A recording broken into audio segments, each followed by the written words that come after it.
Bonjour à tous, merci beaucoup et ravi d'être parmi vous aujourd'hui pour vous parler d'analytics et de Carrefour.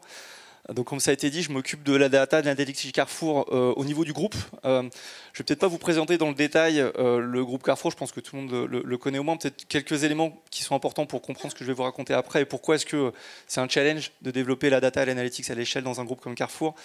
Carrefour, c'est 8 pays dans le monde, 8 géographies, en Europe et en Amérique du Sud, avec ce que ça peut supposer comme complexité géographique évidemment, de distance, de barrières de langue.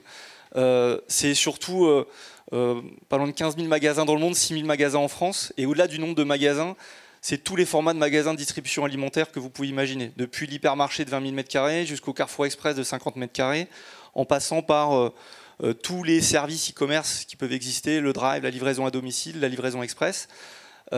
Et ça, c'est autant de challenges quand on veut travailler sur l'assortiment, sur le prix, sur la promo, parce que ça veut dire que quand on construit des solutions, il faut arriver à les scaler, à les déployer sur l'ensemble de ces formats qui évidemment ont tous des problématiques très différentes et nécessitent des approches un petit peu adaptées. Et puis le dernier élément que je voulais rapidement présenter sur Carrefour, c'est le nombre de collaborateurs. C'est 300 000 collaborateurs dans le monde, c'est une centaine de milliers en France.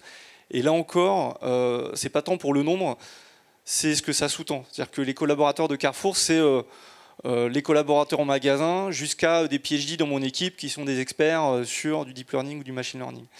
Et ça veut dire que quand on va parler d'acculturation data, c'est aussi une complexité à adresser parce qu'évidemment, tout le monde n'a pas la même proximité avec ce que c'est que la donnée et ce qu'on peut faire avec. Donc je vais vous parler d'analytics et Carrefour, c'est peut-être deux notions qui ne sont pas évidentes ou un rapprochement qui n'est pas évident pour certains dans la salle. Et ce que je vais vous présenter là, c'est comment est-ce qu'on a réussi à l'échelle de Carrefour à infuser la data et l'analytics dans nos processus cœur pour arriver à transformer l'entreprise et les challenges qu'on a dû relever, notamment d'un point de vue organisationnel, puisque c'est le sujet du jour. Peut-être pour commencer par poser le panorama, qu'est-ce que c'est que la data aujourd'hui ou l'analytique chez Carrefour? Donc on a une belle fusée. Le premier étage de la fusée, évidemment, c'est la donnée. Là, on a un avantage chez Carrefour, c'est qu'on a énormément de données à notre disposition. On manipule des données de transactions de nos clients, des historiques clients avec les données de carte de fidélité notamment. C'est 10 milliards de transactions qui sont dans nos data lakes, qui sont structurées, qu'on peut exploiter de manière très facile et qui sont la matière première qui nous permet de construire les solutions. C'est clairement un asset qui fait rêver les data scientists qui nous rejoignent et qui nous permet d'attirer des talents.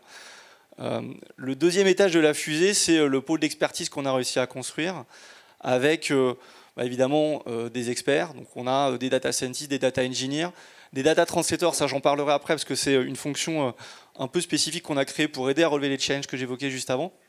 Et concrètement, ces équipes-là aujourd'hui, c'est 200 personnes à l'échelle du groupe. Elles construisent, elles maintiennent, elles font évoluer une cinquantaine de solutions de data science, intelligence artificielle qui viennent améliorer, créer de la valeur pour nos clients, pour nos collaborateurs. Et puis le dernier étage de la fusée, qui n'est pas le moins important, c'est la culture ou l'acculturation qu'on arrive à amener auprès de l'ensemble des collaborateurs que j'évoquais sur ce que c'est que la donnée et comment on peut l'utiliser pour faciliter le quotidien des collaborateurs, pour arriver à prendre de meilleures décisions et in fine améliorer le quotidien de nos clients.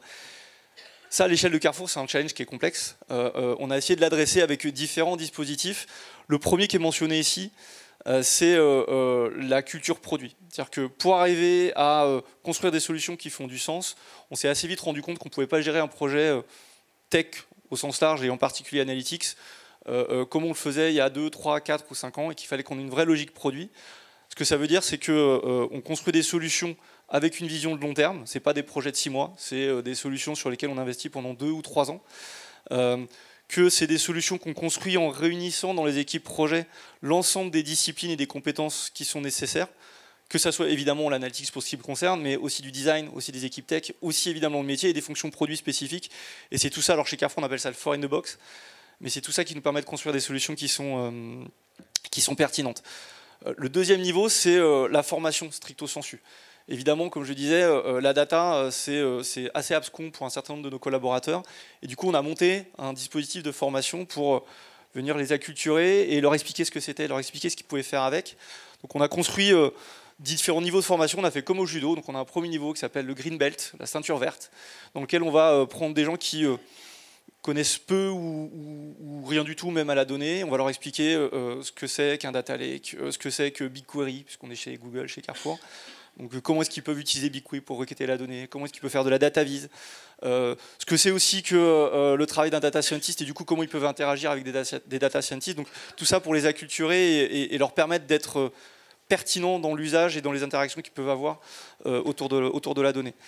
Et puis le dernier dispositif que je voulais mentionner, qui est en fait le premier chronologiquement, c'est la sensibilisation de notre top management.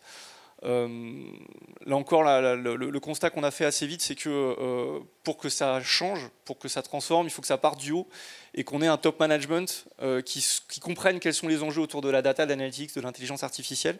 Et pour ça, on a pris l'ensemble de notre top management, donc les 200 top managers de Carrefour. On les a pris pendant 2 jours à HEC, tous, dans plein de sessions successives, pour leur expliquer quel était le contexte dans lequel on évoluait, qu'est-ce que c'était que la data, l'analytics, l'IA, qu'est-ce qu'il fallait en espérer. À l'inverse, surtout, peut-être, qu'est-ce qu'il ne fallait pas en attendre et en quoi c'était pas magique. Mais tout ça pour que derrière, ça puisse redescendre dans les équipes et qu'on ait le bon niveau de pression du top manager pour engager ce changement-là. Donc on a fait beaucoup de choses et ce que je vais raconter maintenant, c'est comment on a construit le chemin pour en arriver là et notamment d'un point de vue organisationnel, quels sont les challenges qu'on a dû relever et comment on les a relevés. Si je remonte au début de l'histoire, tout ça démarre en 2019, au moment où on a lancé un nouveau plan stratégique chez Carrefour. Et pour donner le panorama de ce que c'était que la data et l'analytique chez Carrefour à l'époque, c'était des gens qui faisaient des études, donc qui faisaient de la data vise, qui faisaient des analyses dans des fichiers Excel, ou peut-être un peu mieux, mais en tout cas, des initiatives assez dispersées et peu évoluées en termes de technicité. Et puis quelques data scientists qui travaillaient sur des modèles de recommandation sur l'e-commerce. Donc on partait d'assez loin. À ce moment-là, on a lancé un partenariat avec Google. Et avec Google, on a décidé de lancer un laboratoire qu'on a appelé le Google Lab chez Carrefour, le Carrefour Google Lab, pour explorer. Il y avait 2 objectifs à ça. Le premier, c'était d'identifier les use cases, les verticales de métier où on pouvait arriver à identifier un potentiel de création de valeur grâce à la data, l'analytics et l'IA. Et puis le deuxième, c'était de commencer l'acculturation et d'arriver au travers de ces use cases, de cette exploration, aussi à montrer aux interlocuteurs en face de nous, aux interlocuteurs métiers, qu'il y avait un potentiel à développer l'analytique chez Carrefour, parce que c'était clairement pas la culture de l'entreprise à l'époque. On était sur une culture très terrain où la valeur, c'était d'aller sur le carrelage, comme on dit chez Carrefour, et d'être dans l'exécution et les opérations. On a exploré, on a lancé des premiers use cases, donc des petits use cases sur l'assortiment, comment est-ce qu'on optimise l'assortiment de nos magasins de proximité, les petits magasins de Carrefour, comment est-ce que on fait de la prévision de vente à petite échelle sur la boulangerie-pâtisserie, donc les pains au chocolat, les croissants, etc., pour limiter ce qu'on appelle la casse chez Carrefour, donc le gaspillage alimentaire. Ça a eu 2 vertus, ça a permis d'identifier des potentiels, ça a permis de montrer au top management ou au métier qu'on pouvait faire des choses autour de l'IA. Ça a eu une grosse limite, c'est qu'on était incapable de passer à l'échelle. On était sur comme je disais, des use cases à portée relativement limitée, et clairement la structure qu'on avait posée ne nous permettait pas de passer à l'échelle et à la fin, parce que c'est ça qui compte chez Carrefour, d'arriver à générer le niveau d'impact qui rendait ça visible dans un compte de résultats. On est parti de là, on est arrivé aujourd'hui à une réalité bien différente, où on a les équipes que je décrivais avant, et on a réussi à déployer à l'échelle des solutions de data science, d'intelligence artificielle qui vont changer de manière assez radicale pour certaines la manière de fonctionner et la manière de travailler nos processus cœur. Donc, je vais passer rapidement et je ne vais pas toutes les faire, mais on travaille sur l'assortiment. Donc il faut imaginer que sur les 6 000 magasins que j'évoquais tout à l'heure, dans chaque magasin, vous avez 30 000 références et chaque assortiment est différent dans chacun des magasins de Carrefour. Il n'y a pas un magasin qui a exactement le même assortiment que son voisin. L'assortiment, c'est les références qu'on propose dans les magasins. On travaille évidemment sur la logistique, on travaille sur le gaspillage alimentaire, j'en ai parlé. On travaille sur les promotions, c'est un sujet important. Comment est-ce que je fais pour comprendre l'incrémental en chiffre d'affaires et en marge que je génère quand je mets un produit en promotion sur mes sites ou dans mes catalogues, et comment est-ce que j'optimise ça. On travaille évidemment sur les opérations magasin, comment est-ce que j'optimise le passage en caisse. Et puis un gros sujet évidemment, c'est le e-commerce. Un chiffre, aujourd'hui, quand vous allez sur nos sites e-commerce, 80% des produits qui sont ajoutés au panier sont ajoutés sur la recommandation d'un algorithme. Donc c'est un impact qui est massif. Et tout ce que je viens de décrire là, ce sont des impacts qui sont massifs. Je parlais tout à l'heure de challenge. Si je devais résumer les challenges pour ce passage à l'échelle, il y en a 3 de notre point de vue. Le premier, c'est à la fois d'arriver à apporter le bon niveau d'expertise autour de la table pour construire des solutions qui font du sens, donc avec le bon niveau de technicité, de choix des features, des modèles, etc. Mais en même temps d'amener dans les phases de cadrage et de discovery notamment le bon niveau de compréhension du métier. Et ça, c'est pas évident quand vous avez des data scientists qui découvrent ce que c'est que la promotion dans le retail et qui discutent avec des métiers qui, même si on les a acculturés, sont assez loin de ce que c'est qu'un modèle de gradient boosting. Et donc, une des questions, un des challenges, c'était comment est-ce qu'on arrive à construire ce trait d'union entre d'un côté le métier et de l'autre l'expertise en data science. Le deuxième challenge, c'est d'arriver à gérer l'équilibre entre d'un côté cette logique de développement produit que je décrivais qui nécessairement s'inscrit dans un temps long. On a beau être agile, une solution de promotion ou d'assortiment, ça ne se construit pas en un jour, ça prend plusieurs semaines, plusieurs mois, voire plusieurs années, pourquoi pas. Et de l'autre, des métiers, des opérationnels qui sont dans leurs contraintes du quotidien, qui ont besoin de solutions pour demain, pour la semaine d'après, et du coup des échelles de temps qui ne sont pas toujours compatibles. Et là-dessus, deuxième challenge, comment est-ce qu'on arrive à construire un dispositif qui permet de gérer les deux et d'être pertinent sur les deux fronts, le très court terme et la vision plus stratégique à moyen long terme. Et puis le troisième challenge, c'est, je parlais tout à l'heure d'échelle, on a 100 000 collaborateurs, mais 3 000 collaborateurs au siège chez Carrefour en France, donc c'est déjà beaucoup. Évidemment, même avec 200 experts data analytics, c'est compliqué d'être à côté de tout le monde et d'être capable de répondre aux problématiques de tout le monde. On a besoin de donner de l'autonomie pour que tout un chacun, côté business, côté métier, puisse être autonome pour résoudre avoir un premier niveau de résolution de ses problèmes grâce à l'analytics. Et en même temps, on ne veut pas perdre en niveau d'excellence ou d'exigence sur ce qu'on fait autour de l'analytics. Je prends un exemple, quand on veut mesurer l'impact d'un test en magasin, je peux le faire très vite et très mal, ou je peux le faire beaucoup mieux et très bien. Pour le faire beaucoup mieux et très bien, ça nécessite d'avoir un minimum de bagage ou d'encadrement pour le faire. Donc comment est-ce qu'on fait pour arriver à mêler à la fois l'autonomisation du métier sans perdre le niveau d'exigence et en apportant le bon niveau d'expertise pour que, je vais le dire assez brutalement, le métier ne fasse pas n'importe quoi quand il manipule la donnée. Le modèle organisationnel qu'on a utilisé pour faire ça chez Carrefour, c'est un modèle qu'on appelle le Spoke. C'est centralisé, décentralisé. On a l'équipe que j'écrivais tout à l'heure qui concentre les excellences autour de l'analytics, de la data science, de l'intelligence artificielle, qui est au service de l'ensemble de nos métiers.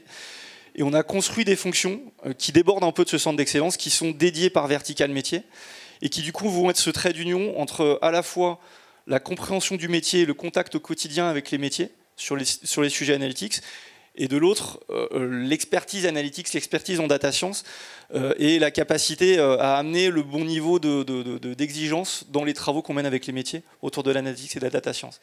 Donc c'est ce modèle qu'on a utilisé, et j'en parlais tout à l'heure, et je vais passer un petit peu de temps dessus. La fonction qui est au cœur qui est le maillon en fait entre le métier et les expertises analytics, c'est une fonction qu'on a appelée Data Translator. Si je devais la résumer, cette fonction, c'est 50% d'une grosse expertise en data analyse et data science et 50% de PO data. On essaye vraiment de combiner les deux. Pourquoi est-ce qu'on fait ça? Et là, on a mis l'exemple sur un projet pricing. Typiquement, sur ce projet-là, la fonction Data Translator, donc Noémie en l'occurrence, elle va passer la moitié de son temps avec les métiers pour être avec eux sur la problématique du quotidien, à la fois pour les aider à faire, à la fois pour faire pour eux, et pour être vraiment sur comment est-ce que j'arrive à faire avancer la machine au quotidien et résoudre les problèmes qui émergent. Typiquement, j'ai décidé de faire un test un peu sauvage en magasin pour baisser les prix sur une catégorie. Il faut que j'arrive à comprendre si c'est bien ou si c'est pas bien, et à voir si je dois en tirer des conséquences sur le gros projet qu'on est en train de faire à côté. Là, c'est Noémie qui va faire ce boulot-là pour mettre en place le dispositif, ou éventuellement, si le métier est suffisamment mature, aider le métier à le faire par lui-même. Et puis de l'autre côté, elle va passer l'autre moitié de son temps dans l'équipe projet qui construit la grosse solution de pricing, donc avec le moteur d'optimisation, les modèles d'élasticité, enfin bref, tous les briques analytiques beaucoup plus sophistiquées qu'on met en œuvre pour avoir un pricing qui est construit de la manière la plus automatisée et industrielle. Et pour ça, elle va participer aux phases de cadrage, elle va travailler avec les data scientists, les data engineers pour construire les briques analytiques. Et là où c'est nécessaire d'avoir ces deux volets, c'est que c'est parce qu'elle est au contact au quotidien avec les métiers que quand elle discute avec les data scientists, elle amène la bonne vision de c'est quoi les besoins du métier, c'est quoi la bonne manière de les traduire, d'où le nom, en termes de cadrage analytique ou de feature, ou quelles que soient les dimensions qu'on veut traiter. Et c'est ça qui amène la pertinence dans ce qu'on construit. Et puis à la fin de l'histoire, c'est aussi ça qui permet, quand on construit la solution, quand on doit l'expliquer au métier, d'avoir la bonne capacité à faire la pédagogie. Donc aujourd'hui, c'est un modèle qu'on a répliqué à l'échelle du groupe, ou qu'on est en train de répliquer, parce que les niveaux de maturité entre les pays ne sont pas tout à fait homogènes. Donc c'est une centaine de data translateurs dans cette population de 200 data experts qui sont clés pour arriver à engager cette transformation.